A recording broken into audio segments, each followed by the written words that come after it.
Hello hello दीपक भाई कुछ जानकारी के बात बोलले। हाँ जी हाई विद्वान के मत हो जवन मत से इनकर बात निकलल है। हाँ जी कि घर बनाने से पहले नेम के जरूरी होला ना जी। हाँ जी तो बात सही बा नेम से यहाँ लगेला तहाँ लगेला। घर 2 ताला 3 ताला 4 ताला 5 ताला 6 ताला ले जाई बाकी मरइले भौस गलती ना नो राजी जैसे जैसे समय बीतेला परिवर्तन करता उसे काम परिवर्तन हो। कर लेगा पहले नेव दियात रहल हाँ तो नेव के हिसाब से काम होत रहल। हाँ जी बड़े बड़े शहर में चल जाए डायरेक्ट पिलरे पर घर खड़ा हो गलती ना नु राजी लेकिन ठीक बात समय के हिसाब से परिवर्तन इस संसार का नियम है। कर लेगा पहले के तू बोला कि तू को नहीं होके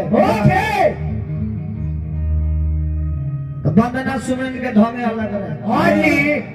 आए बेटा दीपक भाई घबरा गइल बड़े छिया के तनी देवी माई के भजन सुन ली तनी गणेश जी के सुन ली तनी हनुमान जी के सुन ली ओकर बाद भोला भंडारी से सुन ली। अरे मर दे अच्छा घबराए का बा और कोनो चालान मजिस्ट्रेट में धराता थोड़ गई तो लेके चालान काट के जेल में ठेल दी। अरे जाए देना सुमरन जिसका नहीं जमा वो कुछ नहीं कर सकता है जेकर सुमरन ना जमे ओकर बाद में का जन भक्ति निमन से पदबे ना करे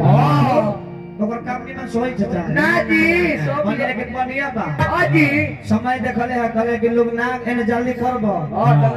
देखो कोनो गो नहीं होता तनको गो नहीं में छिलबिली भरी ई लोग छिलबिला के होने चले ओ लहरा होने बाजला हरी लहरा एनियो बाजी बाजी नाजी बाजी राग चंद्र कोश बाजी मात्र 16 भाग 4 बाजी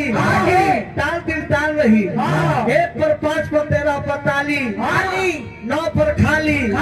झाल के ठोकर तबला के तिरकिट नाल के चाटी दया के धा बेजू के स्वर बदल रही पैसा रही आदरणीय जगकर्ता महोदय सुदर्शन राय जी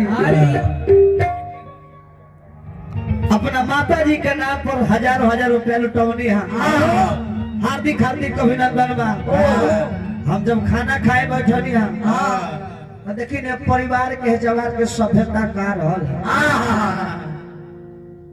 जार बानू चाचा जार में ठंडा पूरे निमन ना लगे।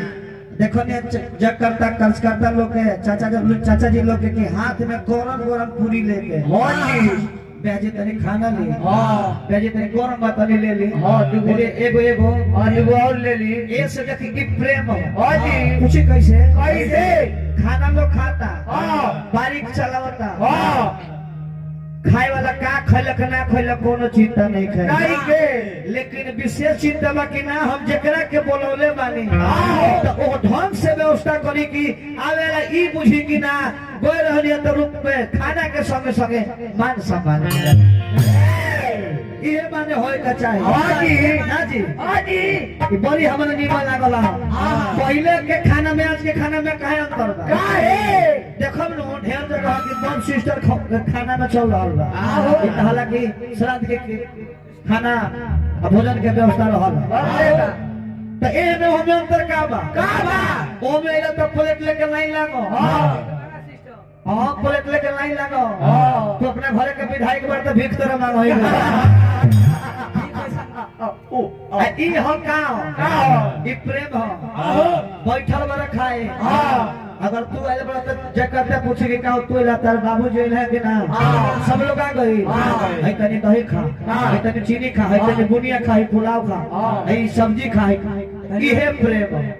ना जी जोनी हवा मान सम्मान हमने के मिलल है सौभाग्य बा के परिवार में हमने के गीत संगीत से सेवा करे के अवसर मिलल है। 6 मिनट में लहरा से सेवा नाल को समझ कर तने हमरा लक्ष्मण भैया जी कोरस पर सहमत करते हैं हमारा बिक्की विश्वपुरी जी, शिष्य बनी किशन लाल जी,